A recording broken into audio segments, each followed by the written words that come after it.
Хүүхэн нас төгөлдөг галтрындаа суулаа.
Сайн бацхан уу? Хангуул Орон нутгийн төрийн бас байгууллага ажилтны байрны хүүхдүүд Facebook группээс зохион байгуулж байгаа. Хүүхэд наснд хүргэж өгдөг галтрыг үйл ажиллагаа хийхээр бид найрамдалд ирсэн байна. Тэгээд энэ үйл ажиллагаа маань Цасны баяр, Шугам жагсаал, мөн одоо өртөөжсөн хөгжөөний тоглоомууд болон бүлгмийн ажил зэрэг олон одоо үйл ажиллагаанууд байгаа. Хангуул Орон нутгийн төрийн бас байгууллага маань клубын зарчмаар явагддаг. Тэгээд багш нар, эмчнэр энэ клуб, мөн чөлөө цагийн клуб, ахмадын клуб, улс төр сонирхчдын клуб болон бизнесмэнүүдийн одоо клуб байдаг. Тэгээд энэ клубүүд маань дор дороо одоо үйл ажиллагаануудыг зохион байгуулдаг, нийгэмд тустай мөн одоо өөр сайн дурын хүмүүнлэгийн ажлуудыг явуулдаг байгаа. Тэгээд өнөөдрийн энэ ажил маань бидний одоо бага насаад орсох, хүүхэд насаад орсох тэр одоо хөтөлбөртэй үйл ажиллагаа байж байгаа. Тэгээд найрамдал дээрээ бид нэрээ байж байна. Бид мөн 50 дугаар сургуулийн багш гал мандах багшийнхаа дууны тэмцээнийг бас зохион. Тэгээд энд бид одоо хүүхэд насны олон сайхан дуунууд зохиосон. Энэ дуунуудыг бид бас одоо дуулж багшигаа дурсах болно.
Ажилчны 11 хүүхдүүд Facebook групптэй хамтран олон улсын хүүхдийн найрамдах зохицолтоор зохион байгуулж буй хүүхэд насанд хүргэж өгдөг галт тэрэг шугамж ихсаар бүлэгийн дарганаар мэдээллээ. Хүүхэд насанд хүргэж өгдөг галт тэрэг шугамж ихсаар оч бүлэг бэлхэг мэдээлэл өгсөн бүлгийн дарга ариун тоглоо. Хүүхэд насанд хүргэж өгдөг галт тэрэг шугамж ихсаар ундраа бүлэг бэлхэн мэдээлэл өгсөн бүлгийн дарга оюун жаргал. Thank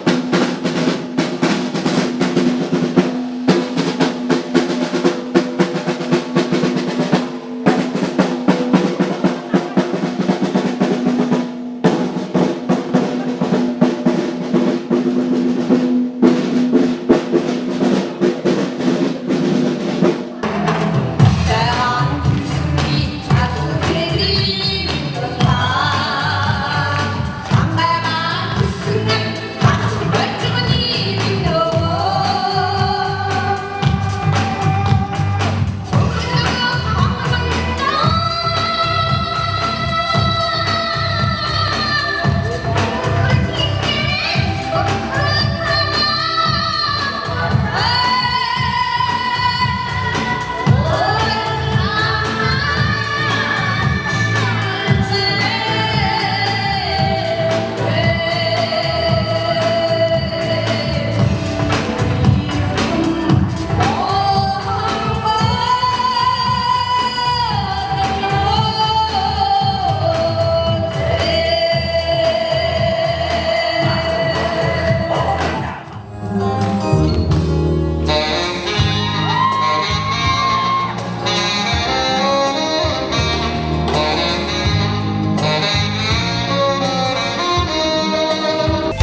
Тэгээд багштай аль манд багшийн дэлгэн чихэр гэж юм сэдв юм байна.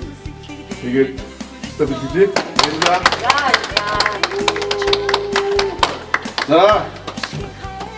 За. Харин нөгөө энэ бүгдээрээ дуучин гэж юм байна. Бичээд бэлхэ. За. 만드는